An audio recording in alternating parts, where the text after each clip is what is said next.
Salam sejahtera bagi kita semua. Kali ini saya akan mempresentasikan sebuah aplikasi sistem pakar mendeteksi zat berbahaya pada plastik menggunakan metode backward chaining. Pendahuluan pada plastik. Plastik adalah salah satu bahan kemasan praktis yang memiliki sifat kuat, elastis, tidak berkarat, termoplastis, plastis, dan gabus digunakan untuk membungkus makanan, tetapi mengandung zat-zat yang berbahaya yang dapat menyebabkan kanker. Zat aditif pada plastik seperti vinyl klorida, akrinonitril, metaakrinonitril, vinylidin, klorida, dan stirin. Pada permasalahan ini menggunakan metode penalaran runut balik atau backward chaining dengan mendapatkan fakta-fakta yang mendukung hipotesa. Metode penelitian pendahuluan seperti pendahuluan tadi. Kedua, pengumpulan data, analisa, perancangan, selanjutnya implementasi, dan pada akhirnya pengujian. Analisa data. Jenis zat yang dipakai pada percobaan kali ini adalah benzin, stirin, bisphenol A, melamin. Gejala yang disebabkan oleh zat-zat pada plastik, yaitu dikodekan dengan kode gejala J01 sampai J32. Dapat dilihat pada gejala yang dialami dan kode zatnya yang disebabkan oleh zat-zat yang tadi.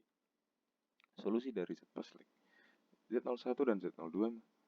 Solusinya, hindari kontak langsung dengan makanan yang baru saja digoreng ke dalam kantong plastik karena suhu minyak yang tinggi akan menghasilkan kolesterol atau lemak jenuh yang tinggi pula, yang mudah larut dengan stirah atau bensin. Z03.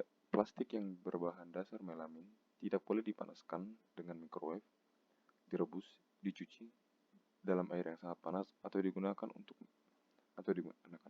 Hindari menghidangkan makanan panas atau asam.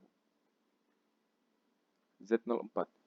Hindari kontak langsung dengan cahaya panas matahari, air panas, dan hawa panas dalam mobil karena struktur polimer plastik akan mudah lepas jika terangsang panas.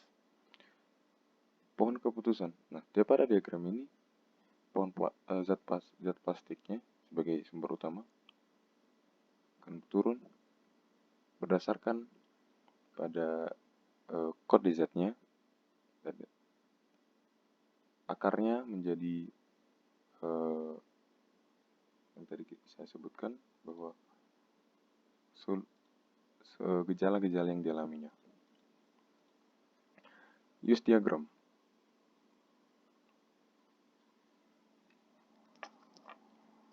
Bisa dilihat pada use diagram. Use case diagram yang menggambarkan bagaimana seorang akan menggunakan atau memanfaatkan sistem. Sedangkan aktor yang berwarna kuning adalah seorang atau sesuatu yang berinteraksi dengan sistem.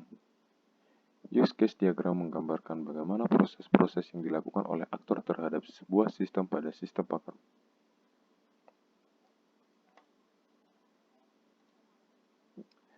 Hasil dan pembahasan.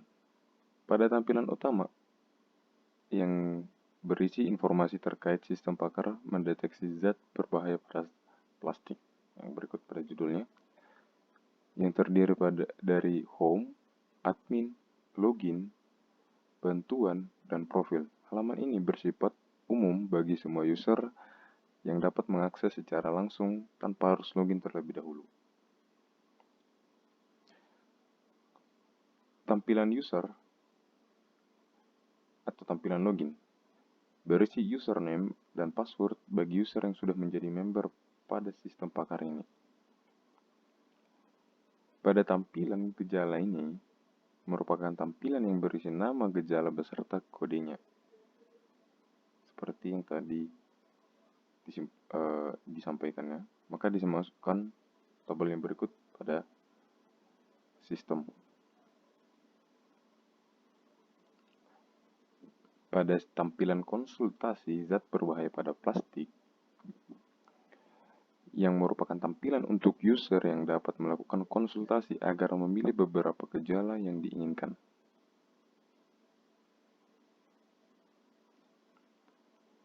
Pada tampilan hasil konsultasi tadi, maka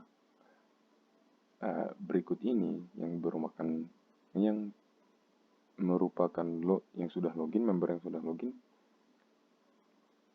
Setelah mengklik memilih tadi salah satu gejala atau zat yang ingin ditampilkan, maka jenis-jenis yang akan ditampilkan juga. Hasil konsultasinya akan ditampilkan juga. Kesimpulan, pada penulisan ini dilakukan analisa, perancangan, dan pengujian dilakukan terhadap sistem pakar pendeteksi zat berbahaya pada plastik.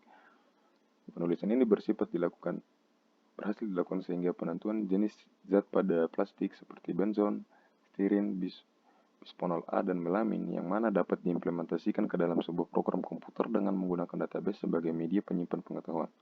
Sistem pakar ini penelusurannya menggunakan mesin inferensi dengan metode backward chaining sehingga menghasilkan hasil analisa yang setingkat dengan pakar pada bidangnya. Penulisan yang ditulis dalam sistem pakar ini menggunakan kaidah produksi. Sistem pakar ini dapat menghasilkan hasil deteksi pada zat yang dikonsultasikan oleh user dalam bentuk kuantitatif. Terima kasih, saya Yosua Sinaga. Sekian.